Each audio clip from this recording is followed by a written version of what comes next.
Please. Thank you very much. It's a great pleasure today for EMLYON to welcome His Excellency Dr. Mohan Kumar, the Ambassador of India. It's a very rare moment of the school, and it's very important for us to open your mind to the world. And His Excellency Kumar is a great diplomat. He was working in Bahrain, in Switzerland, in United States, in Congo, and also in Paris. And today he will present the strategy of the Republic of India to become a great nation in the new world. Make in India, proudly made in India. Mr. Kumar, I will give you the floor because this attendance is waiting for you and not for me. Thank you again for your time. Thank you again for your visit. This place is yours. Thank you.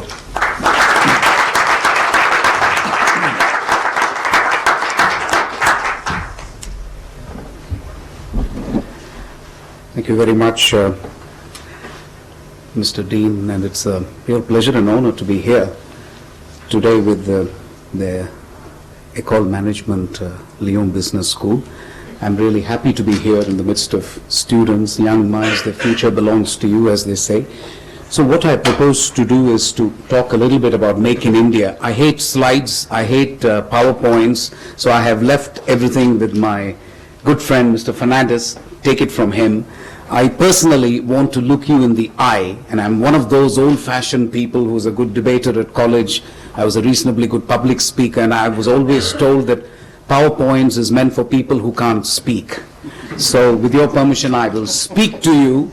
I'm happy to be interrupted. Je suis aussi francophone. Je suis un peu mieux en anglais quand même. Mais si vous avez des questions en français, n'hésitez pas à poser des questions en français. Je vais essayer de répondre en anglais. Mais on m'a quand même confirmé que vous êtes une école internationale et tout le monde est parfaitement anglophone. Donc, I will then switch over to my Indian English. So thank you very much. I will first say a few words on Make in India, the logic for it. I will then address this question, why India? And where we are in India in terms of the economy and the economic reforms. And lastly, I also want to talk a little bit, with the permission of Mr. Fernandez, I want to talk about innovation because that's one of my favorite subjects, actually. And I learned quite a bit about your school. I just visited your absolutely state-of-the-art library, e-library, and I also visited your website. I now know that your school is interested in innovation. So allow me to also say a few words about innovation. I will begin with Make in India. The Indian economy is very distinct in the global scenario today for two reasons. One, we are the only major economy which has mutated from a completely agrarian economy to a service-based economy without the second stage, which is a solid manufacturing base. So you find that the share of manufacturing in India's GDP, gross domestic product, is only about 15%. And we are the only major country which has a share of just 15%. Normally, if you take a country like China, South Korea, Taiwan, all of them have gone from being a predominantly agrarian economy to a service-based economy, but they will have a manufacturing share of GDP to the extent of 20 to 30%. That's normal. Any economist, it's economics class 101. They will tell you that you have to go from an agrarian economy to a service economy, but you really can't jump from one to the other. We have done it. We did it for a variety of reasons, and some of them fortuitous, some of them by design, but nevertheless it happened that way. But this is a problem. And why is it a problem? Because in India we have something like 1 million people who are seeking jobs every month. I mean, you have to put it in the context of France. When you talk of the famous courbe de chômage in France, you have to look at the Indian problem and you'd be amazed. We have 1 million people seeking jobs every month.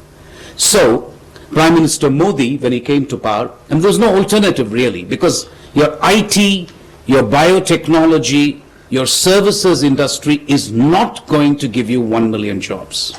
The only thing which will give you 1 million jobs every month, two things actually. One would be to have a strong manufacturing base in India, or you simply educate them and export them, which happens. Indians are great at emigration. I mean, I was an ambassador at Bahrain, and in a country of 1.3 million, there were something like 350,000 Indians. You couldn't walk 10 feet without bumping into an Indian. So it was quite amazing actually for me as a posting. So this is the logic of Make in India. So the broad perspective is, basically we are addressing a serious employment issue in India with 1 million people seeking the job. Plus we also want India to be the hub of innovation and absolutely world-class technology. There was a time when, not so long ago, when I used to travel from Geneva to India. I was posted in Geneva way back 1981. When I joined the Foreign Service, I would go to India and my whole family would tell me 3 suitcases worth of stuff to get from Geneva. I would have to buy everything from lipstick. I have bought toothbrushes from Sri Lanka to take to India. No joking. This was 1974. Literally nothing was available in India. Nothing was available in India. When I say that, what I mean is nothing imported was available in India. Everything was made in India, but this is not the Make in India we are targeting. At that time, everything was made in India, but most of it was shoddy. Because what we believed in India was that we would make everything from a safety pin to a satellite rocket. It's a complete opposite of any economics logic, or any person who does economics will tell you. Because anybody who does economics will tell you that you have an inherent competitive advantage. Every country has a comparative advantage based on its resources, based on its human skills, and based on the technology. And then you produce those products and services, and you import the rest. India did not do that. We said we don't have the resources to import, so we will make everything from safety pin to a rocket. And we did that actually for some time. A lot of it was shoddy, some of it was good, but that's the way it's going to be. So now the Make in India we are talking about is the opposite of that. What we really want to do is establish a strong manufacturing base based on world-class technology, which will also meet this challenge of finding 1 million jobs for people every month. So that was the logic of Make in India. Make in India has identified 25 sectors which we think is key, and among them are those that are obvious and some which are less obvious. The obvious ones are obviously you would expect India to have a competitive advantage in pharmaceuticals, because we've been making generic pharmaceutical products forever. Automotive components, you would expect India to do that. You would expect India to have some advantage in capital equipment. You would expect India to have some advantage in chemicals and chemical formulations. What is less obvious are things like hospitality, where we are just emerging as a tourist market. We are lagging behind countries like Thailand, but we are getting there, and infrastructure is obviously a problem. So we're trying to address that. But what is really less obvious is areas like railways and ports and airports, which have just been completely thrown open for foreign investment. So that is really what Make in India is all about. I would urge all of you to take a look at this drive that I have given to your professor, and take a look at that. It gives you exactly the investment regime that we have liberalized. In India, there are 2 basic routes by which you can invest if you're a small and medium entrepreneur. One would be the 100% automatic route, where you don't have to go to the government. So we call it automatic route for investment. You don't need to approach the government of India for permission. The second, obviously, route is getting a license first from the government of India and then investing. I will now mention some of the reforms which have been carried out in the context of Make in India, which are nothing short of revolutionary in the Indian context. One reform, for example, is that you can actually get an industrial license online. Now, this may not sound great to you with the lab and the e-library that you have. This may not be great for you, but it's great because in India, if you can get a license without meeting a bureaucrat face to face, it's nothing short of revolutionary. There is nothing you can do in India without meeting a bureaucrat. I say this with absolute modesty as a bureaucrat. I mean, there's nothing to be very proud of, but that's the way it was. And what we have done now is to have a situation where an industrial license can be obtained by somebody like you, hopefully, small, medium entrepreneurs, who can actually apply for an industrial license online and get it online.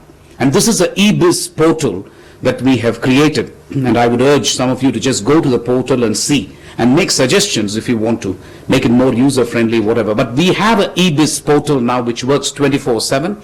It works on Saturday, it works on Sunday. And you can actually apply for a license on Friday and get it by Monday. That's what we are aiming to do. The second revolutionary thing we have done in India is that it used to take 129 days to start a business in India. We weren't very proud of that. I mean, it is a terrible record. 129 days is just way too long. I don't know how long it takes in France, but probably less. But this is too long a period in today's day and age. What we have done over the last 1.5 years is to bring that number down to 29.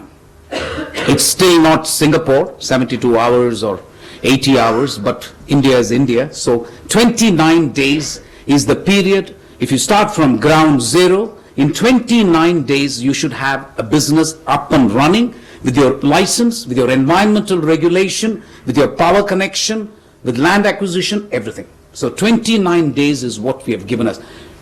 A lot of people think it is still too long, but you know, India is a complex country. I will also say that when you talk of India, a lot of people make the mistake of comparing India with Germany or France or UK. I would submit that that is an extremely wrong comparison to make. India should actually be compared with the European Union as a whole. European Union has 28 states, we have 29. European Union has 4 million square kilometers, we have 3.9. European Union has 550 million, we have 1.3 billion. European Union has only 3 religions at most, we have 6. So really on every conceivable criterion, India is much more complicated than European Union. I mean, European Union is struggling to receive 1 million refugees from the Middle East. Our border is open to Nepal, it's open to Bangladesh, it's open to Sri Lanka, permanently. And anybody who has lived in Delhi knows that we get refugees all the time from these countries. We don't make a big deal about it, that's all.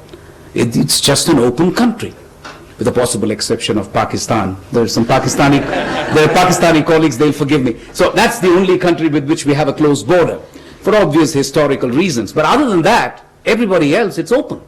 It's a place where we receive the huddled masses on a constant basis every day.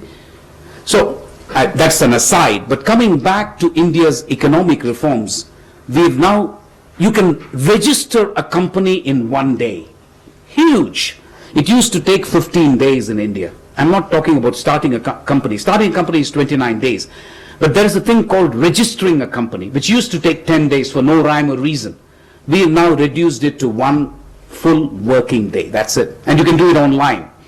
The logic of doing things online in a country like India is you achieve 3 objectives all at once. First, you don't meet the wretched bureaucrat. That's a good thing, right? I mean, for all of you. I mean, you don't want to go to a bureaucrat's office, sit there, and then he's trying to put on the dog and tell you how influential he is and the rest of it. So that's a good thing. The second thing you do is you immediately eliminate corruption. How do you take a bribe online? You simply can't. Because you have a deadline, the permission has to come. If I say 1 day and in 2 days somebody is not able to register a company, you just go viral on Twitter. That's it. You just say this place sucks. They're not even giving me a permission. So, you know, that kind of creates a momentum of its own. So the great thing about use of electronics and technology for license, especially in third world countries like India, I don't know if you're third world, but moving towards second world, hopefully. But anyway, whatever it is, I mean, doing it in a country like India is that you eliminate corruption immediately. The third thing you eliminate, which is far more pernicious as well in India, or in countries like India, you see, that's the main distinction. I'll give the example of France and India, not to compare, because France is up there, it's developed, the rest of it, but they also have their millefeuille administrative in France. So I'm just comparing. See, the comparison is as follows. You can say what you want about the French bureaucracy, right? I mean, a lot of people criticize it and so on and so forth. The good thing, though, is that everybody is subject to the same damn thing. Forgive my expression. I mean, everybody is subject to the same thing. There is no discrimination. I mean, even if Carla Bruni were to do the same thing, she would be subject to the same millefeuille, presumably. So that is the good thing. In India, the problem is, if you know somebody, you can get things done. And everybody knows this, right? At least those who belong to India. So by doing it electronically, we are eliminating that notion of discrimination and chauvinism. If you do it electronically, then you don't know who the hell is asking permission. You just have to give it. Because you just have a name, that's all. So by doing things electronic, and this is something the Indian Prime Minister has understood very well. And he has done it in a very brief period of time. And I don't know why we didn't think of it earlier, because we've been now, an IT superpower for some time now. But to use electronics in a way that would eliminate corruption and discrimination and promote transparency at the same time is a huge benefit for a country like India. The reforms that we have done otherwise have got to do with basically the regime of foreign investment in things like railways, in things like infrastructure. We have just said 100% is now available for a foreign investor without asking anybody's permission. So you can just come in, walk in and invest. In areas like pension and insurance, which are a little bit more sensitive because we have Indian companies which are already well-established giants, we give a majority, not a majority stakeholding, a stakeholding of 49%. We used to have 26%. We have now increased it to 49%. There is a mental block in India about giving a foreign investor 51%. That's a huge mental block. We will give you 49, but we will not give you 51, as though it makes one hell of a difference. Actually, it doesn't. You know, if you hold 49% in a company and I hold 51%, fine. Technically, I am the majority shareholder. It is not as if I can steamroller you all the time. It doesn't work like that. Anybody amongst you who knows how a company works knows that just because you're 49%, it doesn't mean that I can walk all over you. It doesn't work like that in real life. And yet, there is a mental attitudinal problem in India about giving a foreign investor more than 49% in areas like pension and insurance. I dare say that day will come, and I hope it will come sooner rather than later, but for the time being, it is 49%. Two reforms that the government has not been able to accomplish, because I should also give you a fairly objective picture of the reforms we have done and the ones we have not been able to do. One is land reform. And land is a very, very sensitive subject in India. Land often belongs to either farmers or to poor people in India. And that land is sought to be acquired by the government for building either an auto route or in building a factory or so on. So the question is, are you getting genuine consent from the person who is holding the property, the land? You would never ask this question in a place like France, because most people are aware of their rights, they're educated, they have a property deed and so on. In India, that is not the case. So the question is valid as to whether you are really getting the genuine agreement of the person who's got the property deed, if he has the deed, and sometimes they don't. Secondly, if they are compensated monetarily, is the monetary compensation a fair one? Is it a fair one or is it not? So these two issues become intensely political in India. And because land is not in short supply, we are a big country, we have land. But let me say this, actually fertile land and habitable land is in short supply compared to the population. So that continues to be a big issue. The government has a majority in the lower house of the parliament, but it doesn't have a majority in the upper house of the parliament, so it struggles. I mean, please understand that reforms are not just difficult to carry out only in your beautiful country. It's equally difficult in places like India as well. So reforms anywhere is going to be a problem. The second one that we have not been able to do so far is the goods and services tax. I compared India and the European Union, but the fact of the matter is that the European Union, all said and done, is one single market. We are not. Every state has its own excise duty, so it leads to different prices in different states. We've been trying hard for the last, not just this government, even the previous government has tried very hard to try and make India one common market by having a uniform tax on goods and services produced, regardless of where they're produced in the country. We haven't been able to do that. So these are the two big reforms pending. Some other reforms which are in the pipeline, it will surprise you to know that we don't have a bankruptcy law in India. So I don't think Donald Trump would have done all that well if he was a businessman in India. You have to really use the bankruptcy laws, which he did in the US. I'm saying it completely leaving aside the politics of the moment as a businessman. So we don't have bankruptcy law in India, and that's a problem. The second thing which we are struggling to do is quick arbitration. The Indian judicial process is notoriously slow. Everybody knows that.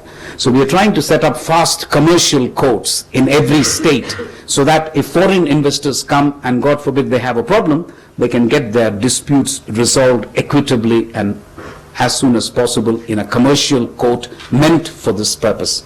So this is really the background to Make in India. Has the Make in India program met with success? It was introduced in September 2014. We are now in March 2016, so a year and a half approximately. And the preceding year, before the Make in India, India received $25 billion in foreign investment. After the Make in India, we have received $40 billion. So I think the figure speaks for itself. That's the first. Second, I think in a period of 6 months between July and December 2015, for the first time ever, India received more investment than China, which is saying quite a lot. Because on every, much as I'm a very proud Indian and so on and so forth, on every conceivable criterion, China is way ahead of India. That's something that you have to simply accept. Whether you take GDP, you take GDP purchasing power parity, you take infant mortality, you take safety net, social security, on every single criterion, China is just way ahead of India. So to be able to beat China at least on one single criterion for a very limited period of time, I can see the Chinese sniggering, but that's all right. Thank you. So I'm just pulling your leg. So I think it's quite an experience. It's been quite an achievement. Sorry. So that's not the way we should be comparing. I've always felt that fundamentally the economies are very different. I don't want to get into a comparison between India and China, but I will say this much: fundamentally, our economy is focused more on the domestic market. We are not the factory of the world, whichever way you look at it, because our export is simply a very, very low figure compared to China. So, but I'm thinking for the first time that actually this is a tremendous advantage for India. As Europe slows, and as Europe faces jobless growth, and as America faces secular stagnation, I think it's wonderful that India is able to grow at the rate it is growing by depending on its domestic market. To that extent, you are relatively immune from the vagaries of international global economics. To some extent, India is still interconnected, and I don't think anybody can say that we are completely immune, but I would say, as compared to China, for example, which is a lot more connected with the global economy, which exports hell of a lot more than India, for a country like that they would be subject more to the vagaries of international markets rather than a country like India. And I'm saying that this weakness, which was actually a weakness until about 5 years ago, has actually turned out to be quite all right for India. So the Make in India project is working, at least so far, and then where do we go from here? I think what the government of India has in mind is actually very simple. We are going to make a trade-off with medium, small-scale enterprises, but also the big companies. The trade-off will be as follows. We will give you substantial benefits if you come and invest in India, by way of access to the market. In return, we will request you to do three things. One, transfer technology to India. Absolutely. Second, employment. And third, which is a point that I have been requested to speak to you about, corporate social responsibility. I think it is hugely important, especially in a country like India where there is so much you can do. So in the defense contracts, for example, we are negotiating a number of defense contracts, including the one which everybody talks about, Rafale and so on. The point is we have what is known as an offset requirement. And what is an offset requirement? I just want to spend a couple of minutes on this important Indian concept of doing things. What we say is, we say that we are giving, let's say, company X in France, a contract of $1 billion, right? We give you a contract worth $1 billion, and we expect you to at least devote 30% of it to components acquired locally from Indian companies. 30%. So that it is one way of promoting Indian companies to participate in a global quality product. Otherwise they wouldn't. So let's say if you are buying, if you're going to sell India a complete defense missile system, let's say, and let's say a French company is selling it.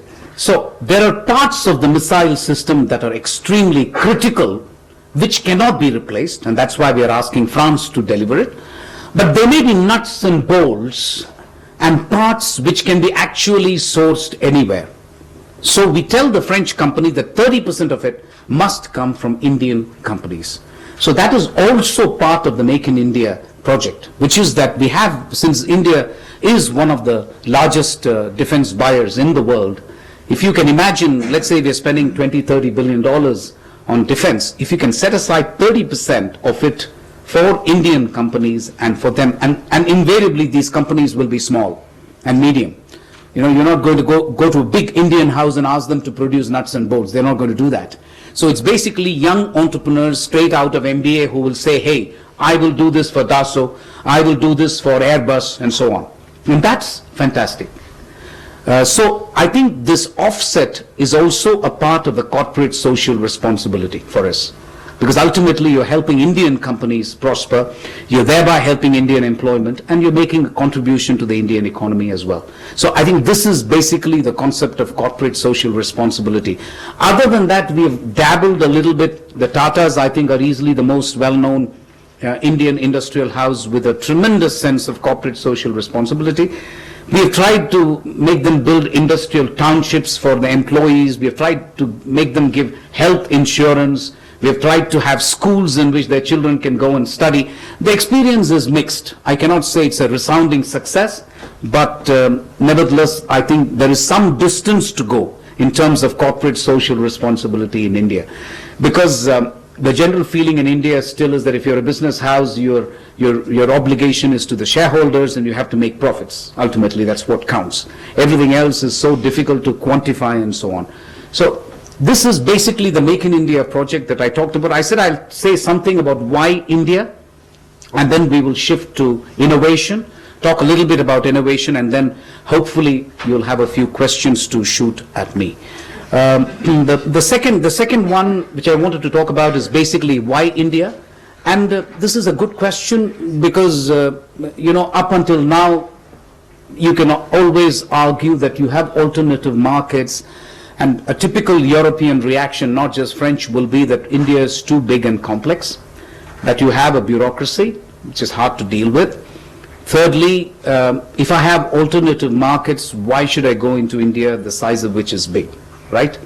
You get somewhat lost in India because state to state, the languages are so different. And English is a linked language, but it might surprise you to know that not more than 5 to 7% people speak English. And I can stretch it and say 10% of the Indian population understands English. But I'm not sure more than 10% of the people understand, unless it's a taximan telling you good morning and so on. You know, that's, I don't consider that understanding of English. So really, you know, that is something that you have to appreciate in India. So place to place, you know, you have that challenge. The point I want to make about why India is, and I'm going to explain that a little bit more, 10, 15 years ago, it used to be said that you're taking a huge risk by going into India. I'm going to make the proposition to you today that you will be, as a company or as an entrepreneur, you'll be taking a huge risk by not going into India. And I can actually prove to you that you're being absolutely daft not going into India, frankly. The reason is as follows. You look at all the major markets in the world and look at GDP growth. If you don't believe in GDP growth, look at GDP per capita, purchasing power parity. If not, you look for 3 or 4 things in a market. What do you look for? You are looking at whether there is a market in terms of demand, right? So you look at the population, you look at the product first of all, and then see whether that product is going to be consumed for the next 5 to 10 years by a population which is under 35 years old. You would tick that box when it comes to India. I will go no further, but everybody knows the kind of demographic profile we have. So that's one. The second, you want to be able to operate in a relatively free atmosphere. So given a choice, you would go to a country which is democratic. Third, you would go to a country where there is demand for the product. There's no point in going to a country where there is no demand. And lastly, you want to be able to go to a country where there is minimum bureaucratic procedures. This last point is a point on which we have not scored well in the past. I say that very frankly. And even now, I would give us 6 or 7 out of 10. I'm not coming to you saying I'm giving India a 9 out of 10. I'd be lying to you if I said that. But I think going from 3-4 years ago to already 6 or 7 is a huge jump that the country has made. And the prediction from somebody like Christine Lagarde, don't believe me, but Christine Lagarde, who's the managing director of IMF, she says 2/3 of the contribution to global economic growth is going to come from India in the next 5 years. So the point she's making is not India's actual figure. If you take India's actual contribution to global trade, China would be far ahead of India. And US would be far ahead of China. But the question is, in the next 5 to 10 years, which is the country which is going to contribute the maximum to global economic growth on an annual basis? The answer indisputably is India. And that is the reason why I say what I say, which is, I think if you're making a 5-10-year plan, not being present in the Indian market or not having a strategy to enter the Indian market would be a grave mistake. And a lot of things actually add up to that. You look at the French companies, Capgemini has taken over an Indian company and they have now 140,000 employees in India. Mahindra has bought over Peugeot scooters for good. Airbus has gotten into an arrangement with Mahindra to make helicopters in India, make in India. You know, we've just heard from testimony in the afternoon today from a company called Vicat, which actually makes a lot of cement in India. And they're so optimistic about India because they just think there is absolutely no limit to India's possible consumption of cement in the next 10-15 years. I don't blame them. The roads are waiting to be built. We have infrastructure that is lousy, everybody knows it. So it's got to be made second class, first class at some point. And that brings me to one important aspect. You know, everybody keeps saying infrastructure in India is not as good as elsewhere, and I take that point because it's very hard to defend a road which has got potholes. You can't. Even if you're an ambassador, you can't. You just can't defend. It's lousy, it's lousy. So that we agree. But if you give me a choice in India between investing in human beings and investing in infrastructure, I would make the point that you can actually wait. I don't mind living with roads which have potholes for the next 20 years. It's fine. I was born with it. I will live with it. That's okay. Most Indians will crib. Most Indians will go to Shanghai, come back and say, hey, India should be like Shanghai. That's all right. but they will not say anything else. The fact is they're living in India. So that's not a problem for India. The problem, as I see for India, we often think in terms of demographic dividend in India because we have this amazingly young population, smart, intelligent. I always make the point that if you don't invest in them, the demographic dividend runs the risk of becoming a demographic disaster. And that's the risk that we should be aware of. Because 1 million people seeking jobs every month, and we don't have enough quality educational institutions. The thing that most people are impressed with abroad in India is the numbers. It's like the CEO of Hermes, whom I met, and I was thinking to myself, I didn't tell him that, I met him in Cannes. I didn't tell him anything, but I was thinking, why the hell is he wasting time in India? After all, knowing Indian women as well as I do, why would an Indian woman buy a Birkin bag for 10,000 euros? She would buy a gold or diamond jewelry. Why would you buy a wretched Hermes bag for 10,000 euros? But the point he's making is something else. He says, we think there are about 150,000 women who can buy this bag. So I told him, 150,000? We're a country of 1.3 billion. He says, yes, but I'm interested in 150,000 bags being sold. And he has a point. So he is ignoring the vast majority of Indians who will not even look at an Hermes bag.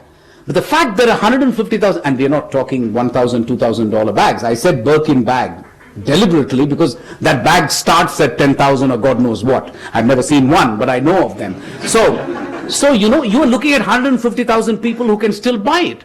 And Hermes says, listen, we've exhausted the Chinese market. We've exhausted the Hong Kong market. We've exhausted everything. Where else do you want me to go? Europeans are not going to buy it. If you have one Hermes Birkin bag, you're going to pass it on from generation to generation, like a Patek Philippe watch. You're not going to buy 3 bags, are you? So ultimately, you have to find a country who, and make them yearn for this. And as you know enough about luxury products, you actually create a demand. It's not as if you need to own a bag like that, but you just create that demand. And I think the place to do it is India. So I was mistaken in thinking, why is Hermes wasting their time in India? I don't get it. But now I get it. If it is 150,000, it's hell of a lot.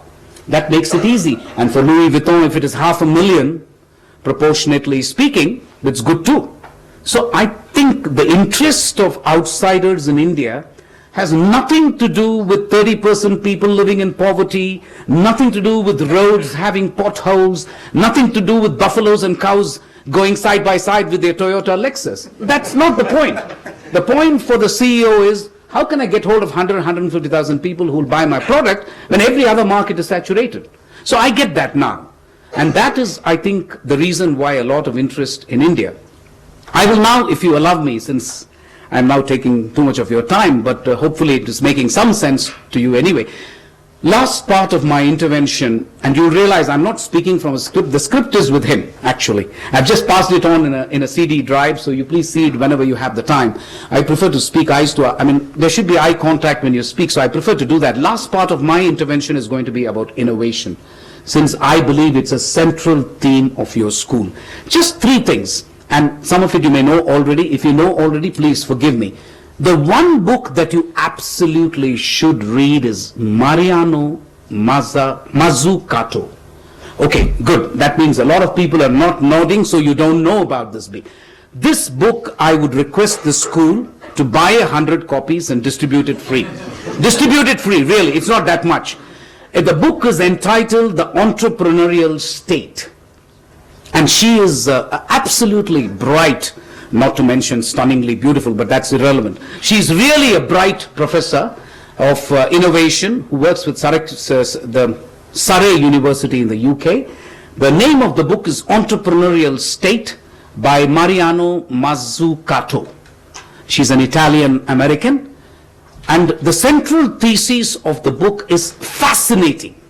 At a time when Steve Jobs is taking the credit, at a time when Bill Gates is taking credit for innovation, she makes this stunning point about the iPhone, that most of the innovation that you see in an iPhone is actually by the American government, not by private entrepreneurs. Read that book. It's a fabulous book. And she goes on to mention not just the iPhone, but nanotechnology, then your electric vehicles, Tesla and the rest of it. Every single massive innovation that you've seen in the last 15 to 20 years is by the state, not by individual. She busts this normal capitalist theory that you give enough profit, temptation to people and that individuals will innovate. So what Steve Jobs did was actually in each and every area, it was the American government which discovered the touch aspect of the iPhone. The screen was discovered by somebody else. Each one was a funded program of the American Defense Department, actually. Just as the discovery of internet was also the American Defense Department. They're the ones who funded all this. But the genius of Steve Jobs was to get it all together in one place. That's all. But read that book because it gives you a completely different perspective on innovation. She worries that the American government itself has stopped spending money on innovation. She worries that there is a theory which is now widespread among third world countries that the governments are lousy at innovating, completely wrong. I hate a bureaucrat as much as you do, but some things you have to accept, right? So governments really are very good at innovating, and she bemoans the fact that governments have stopped taking risks because of the Washington Consensus and the IMF and the World Bank, which has actually led to governments cutting down on the funding. If you're an honest, good French person, as many of you are, you will love the book. So I think you should absolutely read that. So that's the first point I wanted to make. The second point I wanted to make was, you may already be aware, frugal innovation. I'm a huge fan of frugal innovation. Innovation should not mean that every country in the world should buy Rolls-Royce technology. And that is stupid in my view. The best example I can give of at least one innovation that's come out of India is a refrigerator by an Indian company called Godrej. And it's called Chotu Cool. Chotu is an Indian expression, but cool is cool, keeping it cool. And this refrigerator can actually work for 7 to 8 hours without power.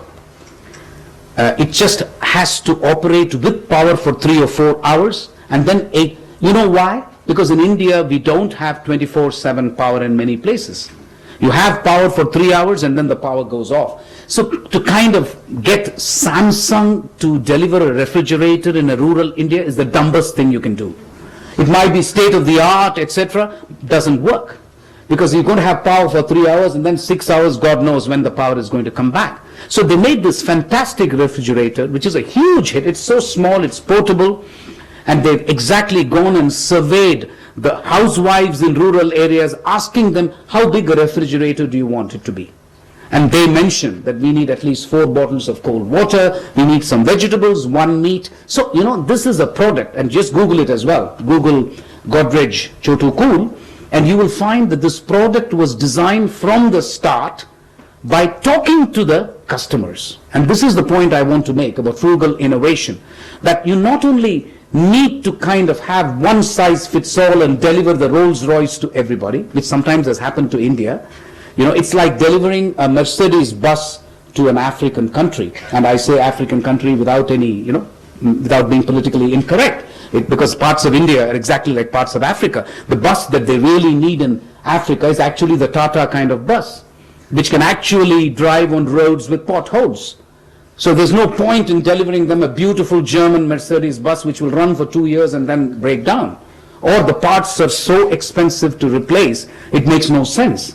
So that is the second point I will make on innovation. The last point I will make on innovation, I haven't quite coined a phrase for it, but this is something that a head of an Indian company said to me in Paris recently. It's fascinating. I mentioned the Indian company Mahindra. They're a huge auto group, and they've been making trucks and four-wheelers and so on.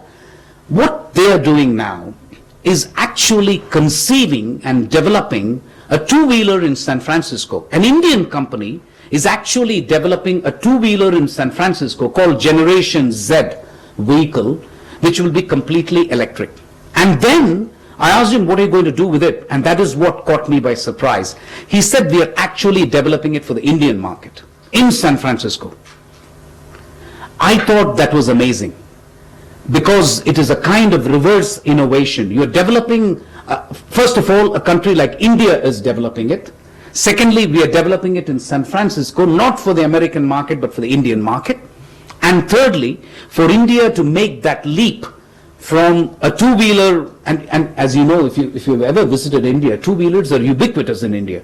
I mean, you find them in an equal amount with the buffaloes and cows and everything else. So anyway, given the number of two-wheelers that we use, if only we can get two-wheelers in India which don't pollute, that's fantastic.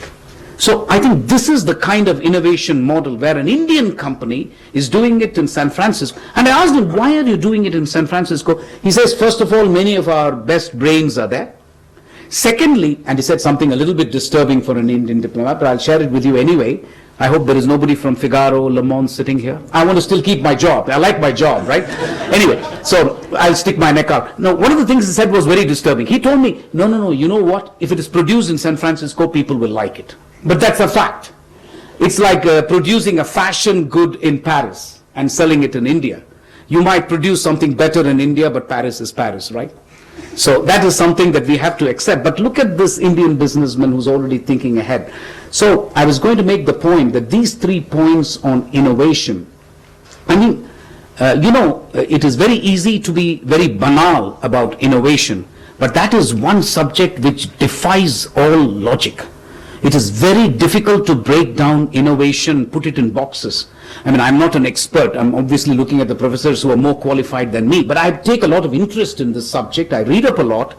And to me, it seems, why is it that Indians are supremely innovative, but lack the discipline to be working in a shop floor or assembly line and do the same repetitive task over and over again? That's a fact, right?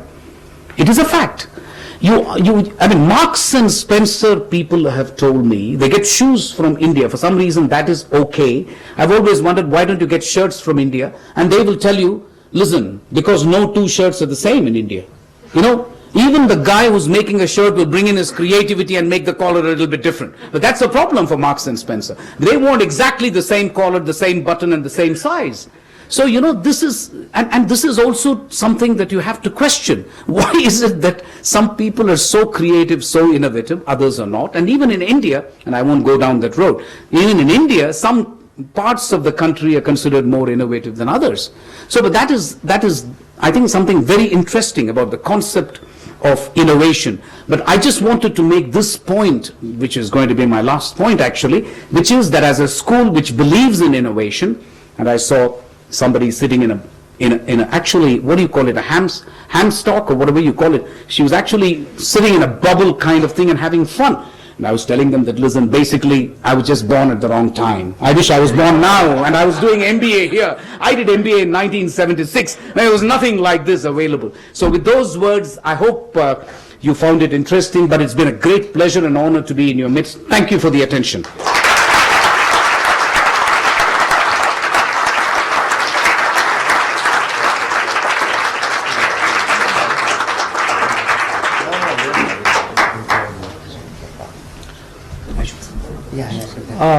Thank you, Dr. Kumar, for that inspiring speech. I hope no one was sleeping. I would like to start the question and answer session. Dr. Kumar, sorry.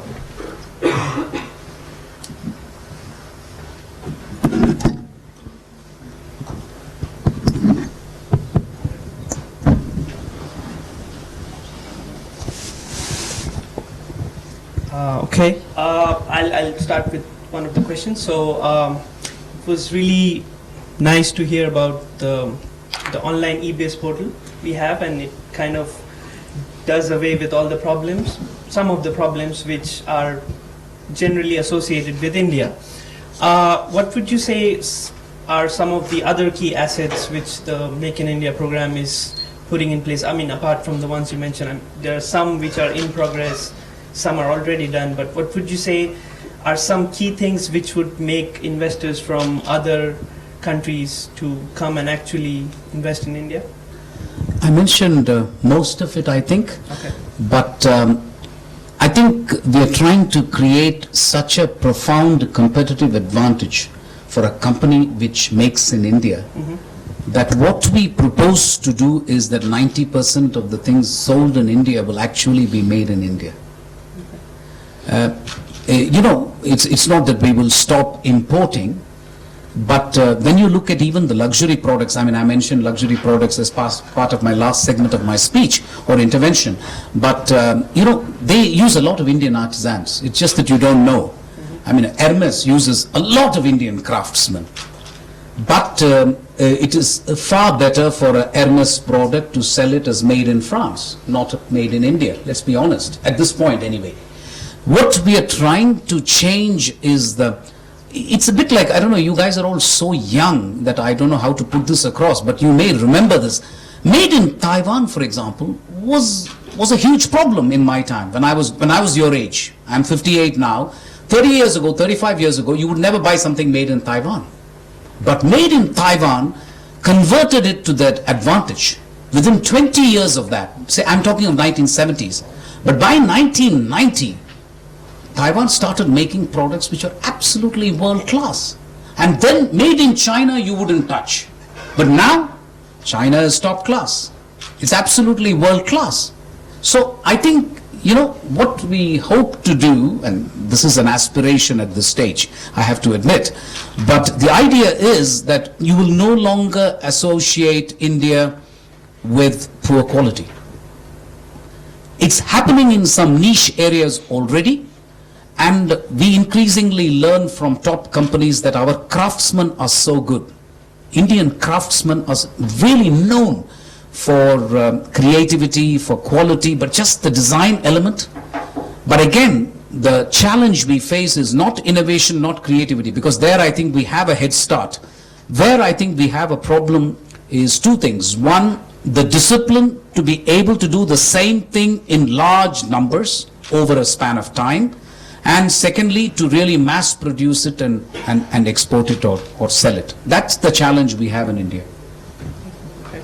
And again, to follow up, so I guess this is one of the questions which is more common. According to your experience, would you say there are some, like you mentioned that India has 29 states, EU has 28 countries, and every state in India, as you are all aware, has a different language, has a different culture. So would you say there are some cultural differences or similarities between the two regions which could potentially boost or maybe hamper relations when companies come? Look, it's well known that if you're looking for entrepreneurship, you go to Gujarat. Gujaratis are entrepreneurs. Yeah. That is not to say that people from the south are not entrepreneurs, but I'm saying that is what I meant. Certain communities are known to be good at entrepreneurial skills, and that is something that you exploit. I mean, you know, it's... Okay. From the audience?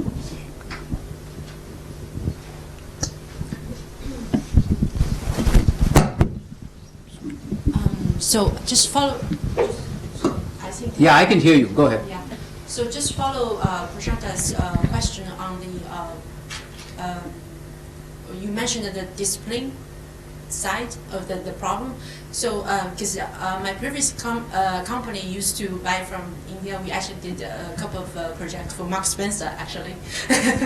Was I wrong? To produce the in-store displays. Mm-hmm. So we do find that this problem that some of the products will not look the same. Right. But what do you think of what's this the reason for this? Is it because you're so good at craftsmanship and everything maybe is handmade or whatever? It's of course the difference, or what's the reason for that? Oh, look, because I mean, frankly, you can justify it, and that's what I try to do, but you're now really making me stick my neck out, which I will, because you've posed a question I have to answer you honestly. Look, you can attribute it somewhat to lack of discipline or innovation or creativity, but the fact of the matter is that it is only now the Indian customer has become very fastidious, difficult to please, and he's attaching a lot of importance to high quality. So it's happening in India. We have some good companies now, and where people will return the goods if it doesn't meet up to the quality. But as far as international orders are concerned, if you combine it with the minimum cost, so one of the problems with Marks and Spencer, not problems, I mean one of the things with Marks and Spencer is that you have to also go to the lowest bidder, isn't it? Yeah. And one of the complaints we have, I face that, is that while the product which has been given to you, you know, if you're typically from Marks and Spencer, you ask an Indian company to send a sample, and then ask somebody from Bangladesh to send a sample. And you ask somebody from Vietnam to send a sample, or China to send a sample. It has often been found that sometimes what we do later on does not fully meet the sample. And that can be a problem sometimes. So we are trying to address that issue. But if you're asking me what the main reason is, the main reason could be a whole lot of things: state-of-the-art machinery, or working conditions. You know, I was also India's textile negotiator with the WTO, so I know a little bit about this industry. I visited a plant in Bangladesh, a textile plant in Bangladesh, and of course I visited textile plants in India. I must say to you very frankly that I was very, very impressed with the textile plants in Bangladesh. I didn't expect to see those in Dhaka. Absolutely state of the art. And where, for example, I found women, mostly women, of course, you know, because they are associated with the textile and garment. I'm talking of garment industry. They're all wearing gloves, for example, while sewing, right? I did not necessarily see that in India. You would wash your hands and stuff, but no gloves. And then I found that at lunch break they would go, and then when they come back, rigorous control about how your hands are, because you're making absolutely pearl white shirts. So I think, but this, my knowledge, by the way, is 15 years old. So I hope we have come a long way since then. But I'm just answering your question as to why, because it is well known that Indians can actually make excellent shirts, and we do. The other problem in India is that the domestic market is so attractive that the top companies are not bothered about exports. Frankly, I have sometimes asked companies in India, and you know, you are making such excellent shirts, why don't you export? But they say, why should we? There's such a demand in India. This is where I make the point vis-a-vis China and other countries. I think ours still is based on the domestic market. We are not a big exporter even now. It's just 3%. 3% is nothing at all of goods and services. It's just 3% exports. So it's not much. But I'm saying at this current state of affairs, I'm not very displeased by that, by the way. It's a very good thing that India is depending on the domestic market. It is not because export markets are really going from one extreme to the other. It's very, very difficult.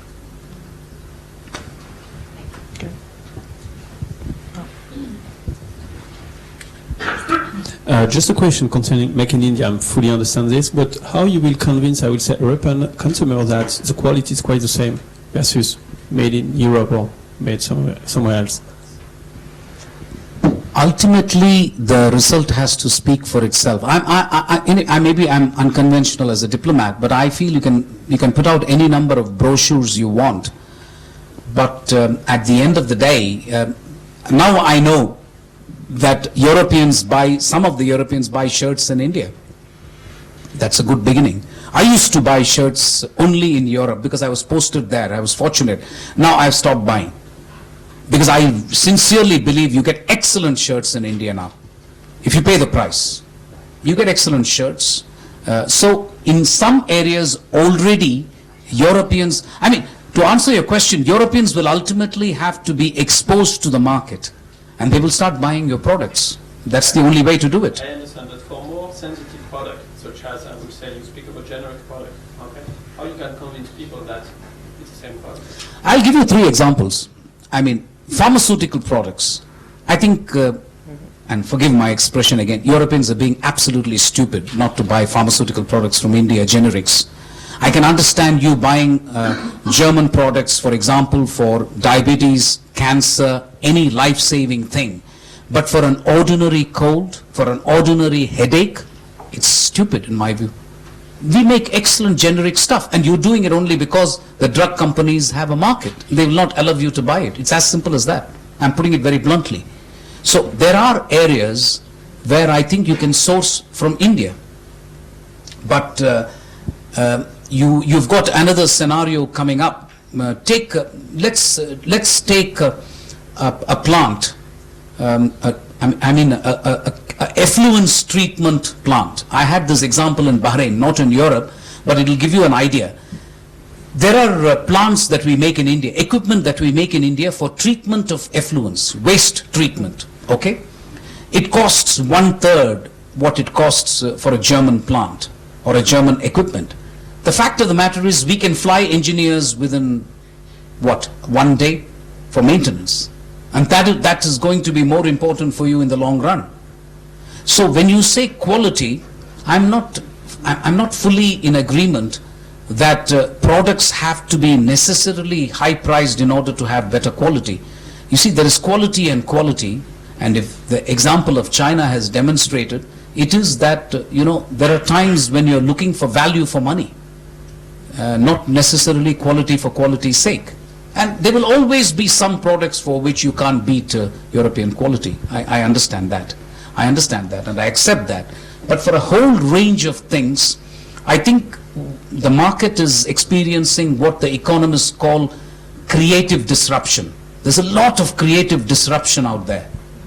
And as companies become very difficult in terms of finances, they're not going to be able to afford Rolls-Royce technology. I mean, we've got people in Greece now telling us we don't want to buy German products at this price. I'm saying German just as an example. I mean, Germany is a great country and they make great products. And just an example. So I'm nothing against, I think they're top class, you know that. So I'm saying that even countries now in Europe, they may start looking at alternatives. This is all I'm saying.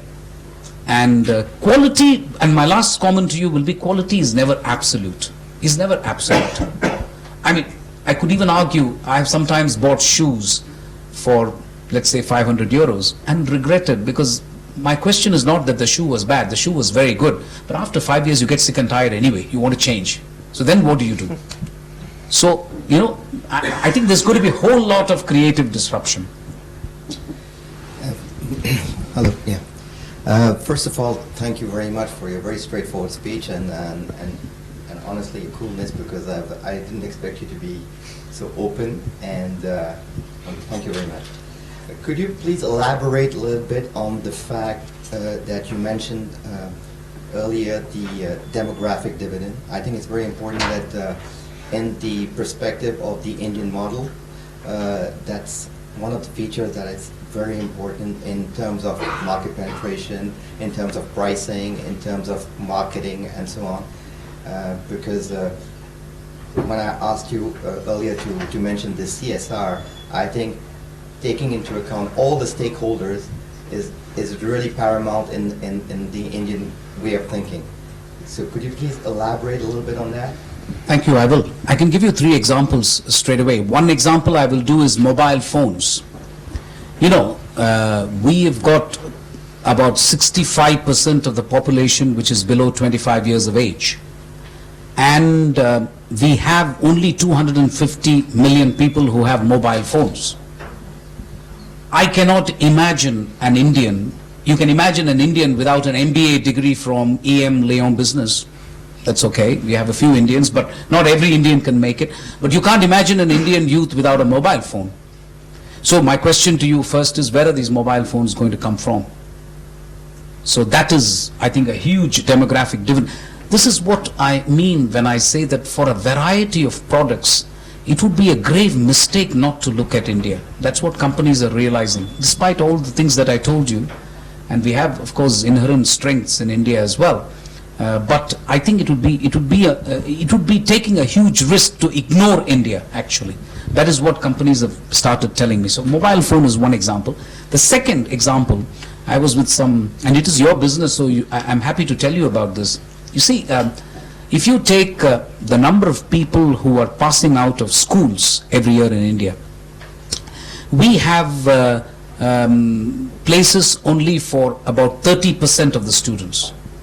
70% of the students are obliged to go abroad.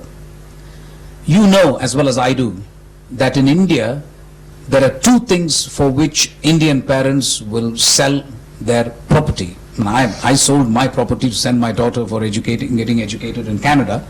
I mean, no big deal. I just sold my flat because, you know, and the other stupid thing for which we will do is, of course, pay dowry, which I hope we don't. But that is something that happens as well. I'm willing to accept that. But the first thing is happening more and more. And the kind of money that Indian parents are spending on education, if you said it to a European, he will be scandalized. I mean, in Canada, where I'm educating, well, I've educated 2 kids. One of them is working, the other son is still in Canada. He is the only kid in Vancouver who says that he has not got student debt. And everybody is telling him, why don't you have student debt? He says, my dad pays for it. But this is I understand now that this is a notion that is very alien to the Western world. Because the parents simply tell the kids that if you're 18 years old, we'll give you part of your college fees, but the rest of it you can just flip hamburgers or do whatever you like. But you know, you pay for it. So that's at least what he's telling me. So, I mean, look at the market for education in India because of the demographic dividend. In fact, if you were just to establish an educational institution in India and make it absolutely first rate, and I know of some people I mentioned to you, some people do that.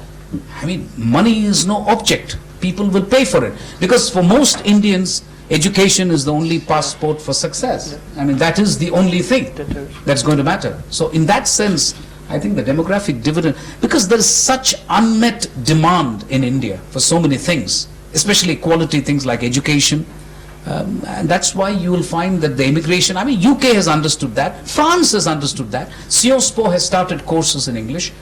Would you ever conceive a French institution, that too something like Sciences Po, starting a course in English 20 years ago? No way.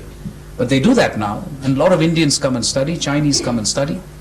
And they know that now, the French government has now taken a conscious policy decision to welcome more and more Indians to come and study here. And these guys are all part of that, but they've come in spite of the governments, but there are also others will come because of the governments, I hope. Hello. Thank you for your speech, it was very interesting. You say that India is the next big thing, but what about the BRICS? We call them BRICS, like the Brazil, Russia. You are better than them? You are what? Oh, it's very hard to say, and you will find that, you know, I'm at the risk of being immodest. I'm never immodest, but anyway, I will. Look, if you take the BRICS as an entity, China continues to do well. I think there is a mistake in assessing China. Just because China has dropped from 9-10% to 6.5%, there is a feeling that, oh my God, all hell has broken loose and China is going to pieces. That's a mistake. I think they're doing pretty well. That is the new normal. As even the Chinese leaders said, they are going to get stuck at 5 to 6%. The base is very high, and this is classic middle income trap. They will get out of it. But if you ask any economics professor, he will tell you what China is facing is very normal. There is nothing abnormal about what is happening there. So I would say China is doing well. India is doing very well, maybe. At this point, huh?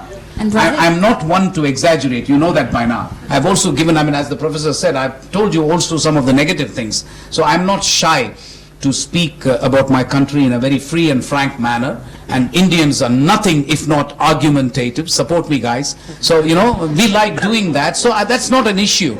But I think India is doing very well at this point. We are also doing very well because of the oil prices. That's proving to be a blessing in disguise for India. My point is that I think we should take advantage of this opportunity, frankly, because I don't know how long it will last. But we are doing pretty well now. 7.5% when the world is suffering from recession is pretty good. So it looks good. We are okay, I think, and our banks are okay. We have pretty conservative things in place, you know. I don't think we follow very risky policies in India. The government of India, by definition, is not capable of taking great risks. Our policies, by and large, are conservative. If the oil prices, we have bargained for prices up to $50-60. That would not bother us. Goes back to 100, it will be a problem for India, frankly. But this price is a blessing in disguise, because 80% of our revenue is actually spent on oil. But hopefully we will also move in the next 10 years to solar energy and so on. So, but in the BRICS, I've only mentioned China and India. The other countries, I love them too much, so I can't comment. But you can imagine, no, I'm joking. But really, I think Brazil, Russia, South Africa could do better. Let me put it that way. You know, I can talk freely about my country, but I'm still a diplomat. I cannot talk freely about other countries. So you have to understand where I'm coming from. But I think they could do much better. So it is true that a lot of people feel that the BRICS grouping, it's just now left with China and India. The others are kind of lagging behind. But, you know, the global economy is a very funny thing. Things can change very quickly. So.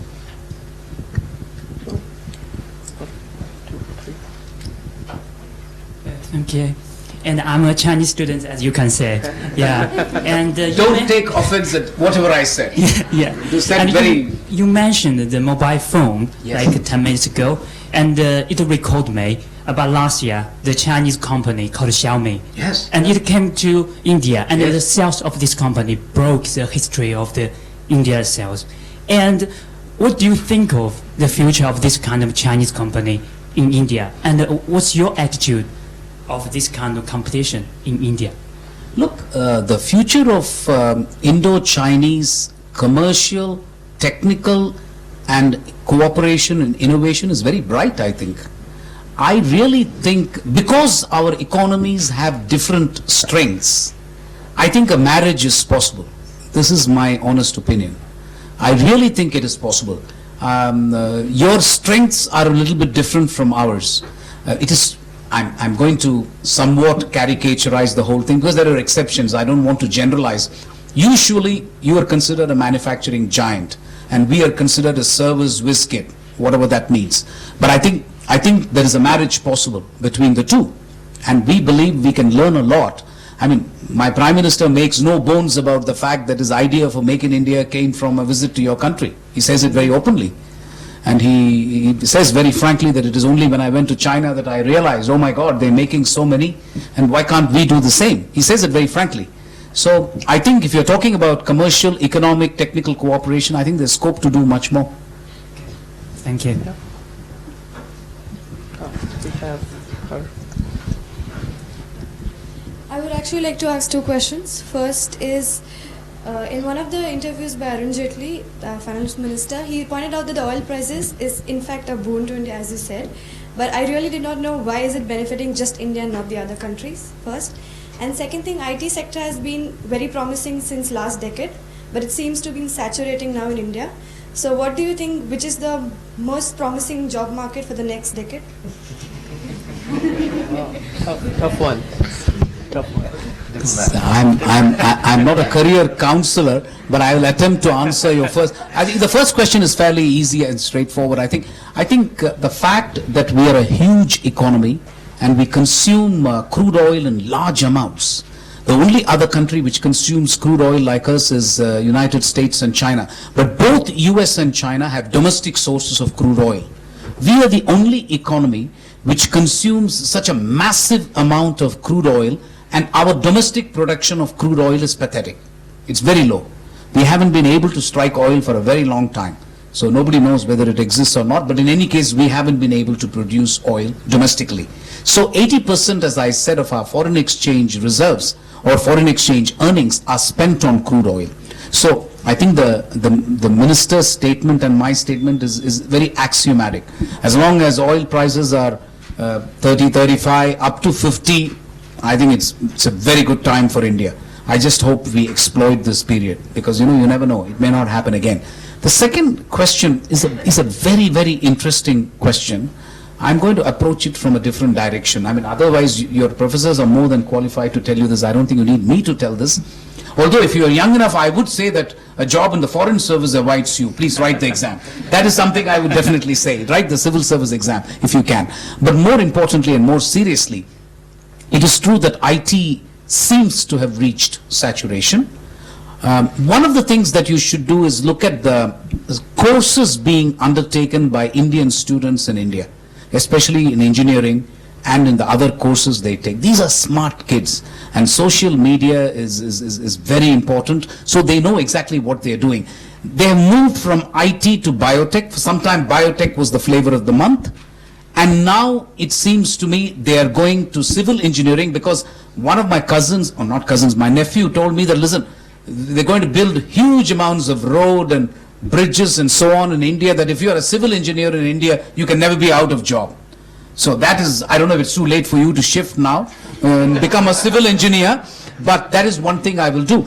But my general advice to you, and very frankly, you're going to laugh, but you know, even if you want to be a coiffeuse, that is fine, as long as you do two things.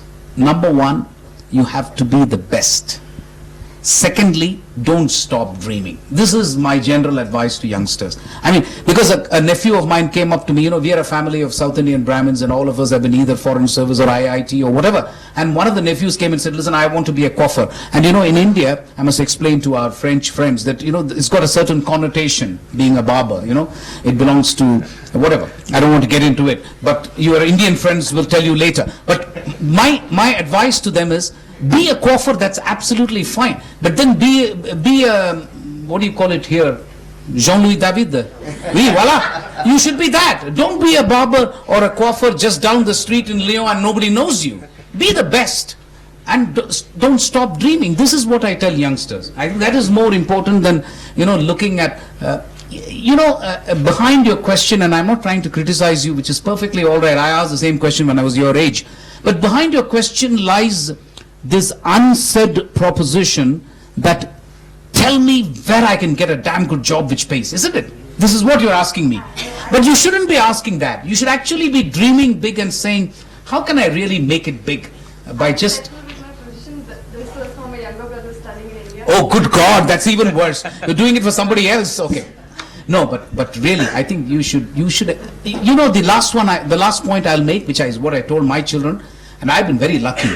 Can you imagine working 30 years where you can get up in the morning and go to work without cursing yourself? I mean, I have been extremely fortunate, even when I was posted in Congo. I think Kinshasa is a great place, and I had nothing much to do, so I became the best tennis player there. It was just 2 hours of work and a lot of fun. But forget Kinshasa, I mean everywhere else. I mean not a single, in fact my wife keeps saying, what is wrong with you? Every day you go like an 18-year-old kid to office. I think I'm blessed. You know, as long as you can do that, and if it means cutting people's hair will give you that kind of passion, do it. But be a Jean-Louis David and have about 100 places of your own. Why stop with one? So this is my general advice, frankly. I don't know if it makes any sense, Professor, but... Sorry, just to, like, we'll have like one or two questions and then... Okay, just two quick questions. So where do you see more future with respect to foreign investments? More is it more from the north or south investments? That is a good question too, yeah. Go ahead, the second one. Second? And second is, you talked about technology transfer. So where do you see, in terms, I would like to have an answer from you, from the intellectual property law, because that is where India needs to work a lot, I feel. Yeah, okay. The first question, investment, I believe the establishment of the Asian Infrastructure Bank by China is a game changer. It is. It is a game changer. I mean, their one belt, one road, whatever they are planning now is, we are talking trillions of dollars. So that is a kind of an indirect answer to your question. India is investing a lot in Africa and in other countries.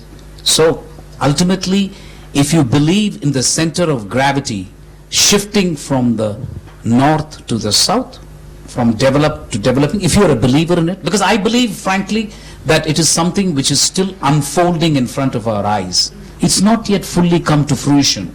So, you know, to take a categorical view would be premature. I think it's happening. So it could, but it need not. I don't know. So that is I mean, the jury is still out, as they say. So, but I think the logical answer to your question is there are already strong indications that funding and investment will come south-south. That was your question. The second one about intellectual property rights. Look, I think I'll give you my card some point when you come to Paris, because I don't want to bother everybody. I was India's negotiator for intellectual property rights at the WTO. I take a lot of interest in it. I take a lot of interest in the subject, and I was also actively involved with the declaration of the Doha Declaration on TRIPS and public health. You see, some of you have to understand that India's problem with intellectual property rights is only in one area: patents, or as the Americans say, patents. I prefer to say patents, but that's unimportant. Tomato, it's the same thing. But patents. So patents is the only area where India has a particular view. On every other area in the intellectual property right agreement, integrated circuits, copyrights, trademarks, we are actually fantastic. Our laws are better than any developed country in the world, because our Bollywood insists on those. So why would we allow people to copy films? No, we don't. Our issue is pharmaceutical patents. And it's a classic debate, and the best way I can frame the debate is patents versus patients. That's the way I frame it. I mean, I'm just obviously generalizing. But the question in a country like India is that if there is an AIDS drug available, I mean, imagine what would have happened if Bill Clinton had not intervened, and if Oxfam and others had not made available AIDS drugs to patients.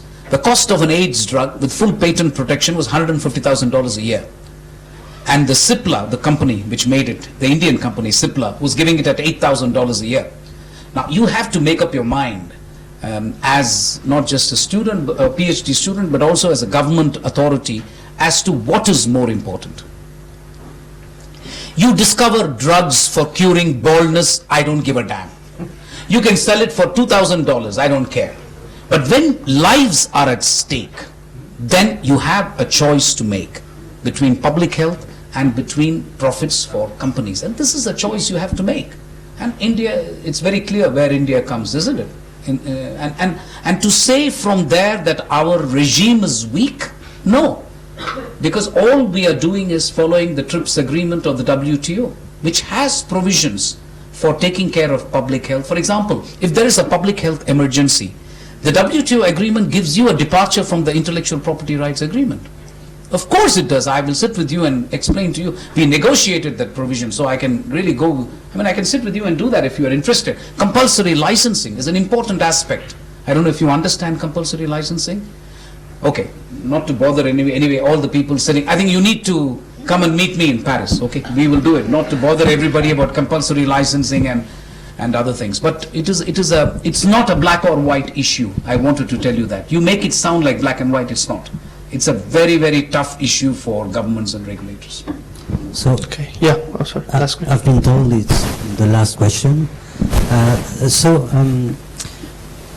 I'm a scientist working in innovation in a diagnostic company, so I'm really interested in innovation, obviously, especially frugal innovation. Right. I mean, I know you promote also India, and you were also humble enough not to mention he was an Indian guy who invented the concept. What would be for you, I mean, I can make some readings about that. Since you're here, I want to take the opportunity. What is your feeling about the main, let's say, 3 sectors where if I need to make a business in India, I need to focus on and implement frugal innovation, for example? Health would be one, automatic choice. I mean, we are a country where people don't have the kind of social security that the French have. You almost have a system of cradle to grave where the government takes care of you, and that's fantastic. I mean, Indians can only dream of such things, frankly. So you have a social security system, but if you can innovate and make sure that public health is an issue which becomes easier to manage in India, that would be priority number 1. The second area where innovation can help, I continue to think, is education in the rural areas. I'm a great believer, as I keep saying, I'm not bothered about the roads and the infrastructure in my country. It doesn't bother me the least, frankly. Two things I must tell you. One is the air quality in Paris. Let's say the air quality in Lyon is even better, but Lyon, Paris, whatever, and compare it to the air quality in India. We must be very clear that air quality in India will never match the air quality of Paris or Lyon. Not in my generation, not in her generation. Let's be clear. Because that's again a choice you make. It's a choice you make. It's a choice the French have made. So to argue that India must have the same air quality as Paris is stupid. It's not going to happen. It is for the people of India to decide. Let them come to Lyon, Paris, and then go back and say, hey, we want the same air quality. They're already beginning to do that in Delhi. So you allow the people to decide. Similarly, for me, the innovation question that you're asking, rural education. Can you the massive open online courses, MOOCs, I was so optimistic when that happened. And then the whole thing fell apart.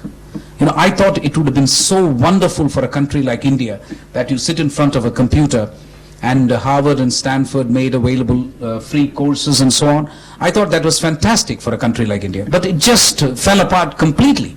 That experiment is, I wouldn't say it's completely failed, but the dropout rate is so high. People start, but then people give up. So I'm afraid, this brick and mortar learning with your sexy e-library is going to be the future for some time anyway, and that is what it's going to be. But I think if you can bring some innovation in health and education, you can see that I'm more bothered about investing in human beings, the youth in India, and for them health and education are the two areas where you need innovation.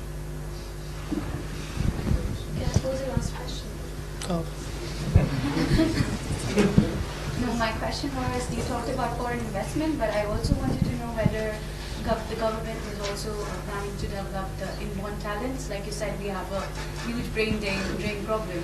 Like we do come out of our country and invest outside our minds, our ideas, and start up. Like you said, Mahindra is developing a two-wheeler in San Francisco, but probably incubators or government-aided, facilities or something are being.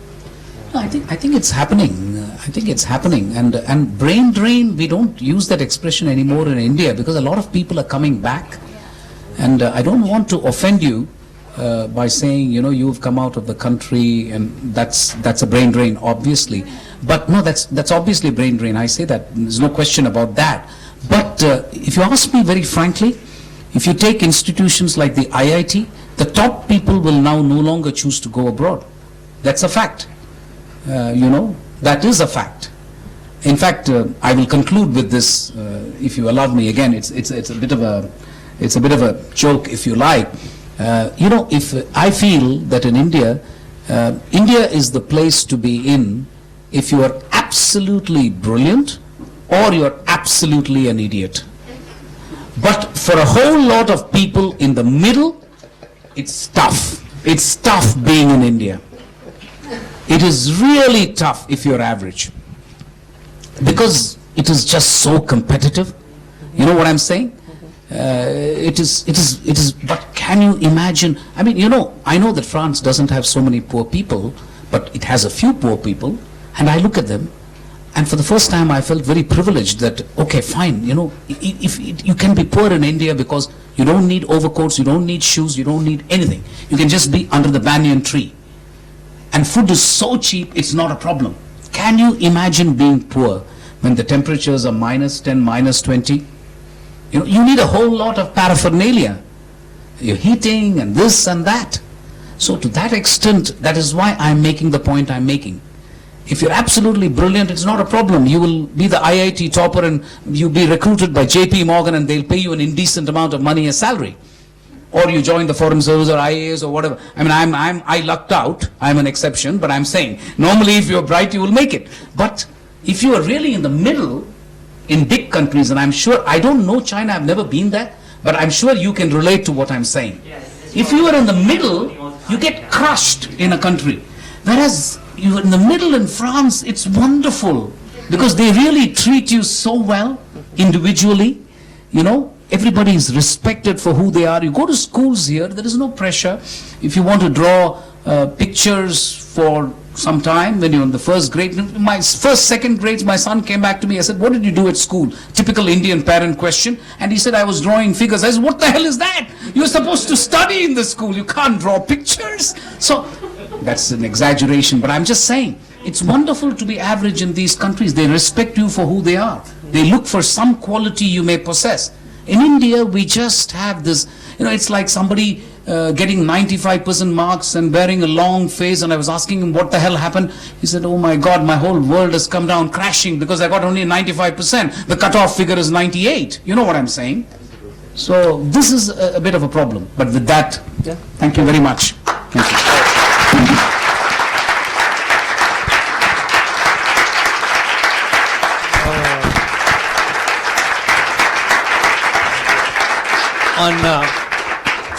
On behalf of everyone here, I would like to thank you, Dr. Mohan Kumar, for taking time out, and it was a really enriching session. And I would also like to thank Mr. Ashley and the EMLYON administration. We have a short cocktail outside, so if you and everyone would join us. Cocktail is short of the Thank you everyone for coming.